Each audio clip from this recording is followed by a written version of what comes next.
Hello friends, welcome to Navee's kitchen. இன்றைக்கி நம்ம ஒரு சூப்பரான ஸ்நாக்ஸ் ரெசிபி தான் பார்க்க போகிறோம். நேற்று கிருஷ்ண ஜெயந்திக்கு நான் ஜவ்வரிசி வடை, அதாவது சாபுதானா வடை செஞ்சுருந்தேன். என்னால் நேற்று உடனே போஸ்ட் பண்ண முடியல. ஸோ கொஞ்சம் டிலே ஆயிடுச்சு.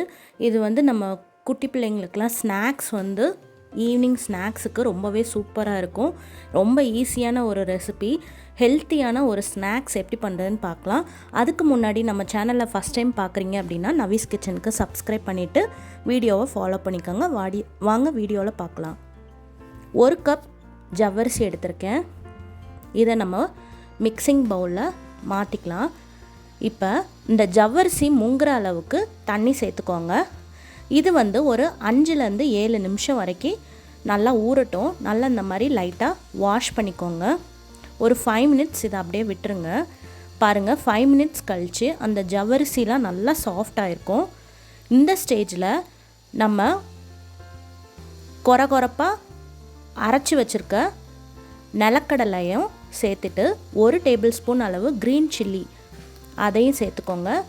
1/2 டேபிள் ஸ்பூன் அளவு சீரகம், 2 உருளைக்கிழங்கு இந்த மாதிரி வேக வச்சுருக்கேன், நல்லா மசிச்சு இந்த மாதிரி சேர்த்துக்கோங்க.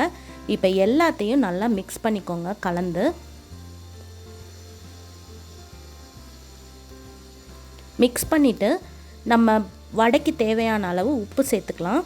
கூடவே 1 கை அளவு கொத்தமல்லி இலை, காரத்துக்கு 1 டேபிள் ஸ்பூன் அளவு சில்லி பவுடர், 1/2 டேபிள் ஸ்பூன் அளவு கரம் மசாலா பொடி.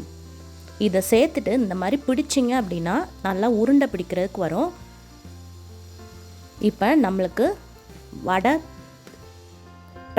மாவு ரெடி ஆயிடுச்சு. இப்போ இந்த மாதிரி உருட்டிட்டு நம்ம நார்மலாக வடைலாம் ப்ரெஸ் பண்ணுவோம்ல, அந்த மாதிரி கட்லெட்லாம் ப்ரெஸ் பண்ணுற மாதிரி இந்த மாதிரி ப்ரெஸ் பண்ணி ஃபஸ்ட்டு எல்லாத்தையும் தட்டில் எடுத்து வச்சுருக்கேன். தட்டின வடையெல்லாம் எல்லாத்தையும் நம்ம சூடான எண்ணெயில் இந்த மாதிரி போட்டு எடுக்கணும். ஒவ்வொன்றா இந்த மாதிரி சேர்த்துக்கோங்க. மொத்தமாக எல்லாத்தையும் சேர்த்துறாதீங்க. ஒரு 4 வடையாக இந்த மாதிரி பொரிச்சிக்கலாம்.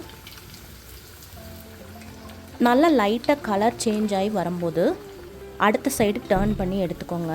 இப்போ நல்லா அந்த எண்ணெயோட நுரையெல்லாம் அடங்கினதுக்கப்புறமா இதை இப்போ வெளியே எடுத்துடலாம். பாருங்கள், சூப்பரான நல்லா மொறுன்னு ஒரு ஹெல்த்தியான ஈவினிங் ஸ்நாக்ஸ் ரெடி ஆயிடுச்சு. இது குழந்தைங்களுக்கு ரொம்பவே பிடிக்கும். நீங்கள் சாஸ் தொட்டு கொடுக்கலாம். நீங்கள் சாஸ் பயன்படுத்த வேண்டாம் அப்படின்னு நினச்சிங்கன்னா க்ரீன் சட்னி லைட்டாக வச்சு கொடுத்தீங்க அப்படின்னா ரொம்ப சூப்பராக இருக்கும். கண்டிப்பாக எல்லா பிள்ளைங்களும் விரும்பி சாப்பிடுவாங்க. இது ரொம்ப ஹெல்த்தியான ஒரு ஸ்நாக்ஸு. நல்ல மொறுன்னு கிறிஸ்பியாக இருக்கும். கண்டிப்பாக இந்த ரெசிபியை நீங்களும் ட்ரை பண்ணி பாருங்கள். இந்த ரெசிபி உங்களுக்கு பிடிச்சிருக்குன்னு நினைக்கிறேன். நெக்ஸ்ட் வீடியோவில் உங்களை சந்திக்கிறேன். அதுக்கு முன்னாடி நம்ம சேனலை ஃபாலோ பண்ணிக்கிட்டே வாங்க. அப்போனா தான் உங்களுக்கு அடுத்தடுத்த வீடியோஸ் அப்டேட் ஆகிட்டே இருக்கும். தேங்க்யூ.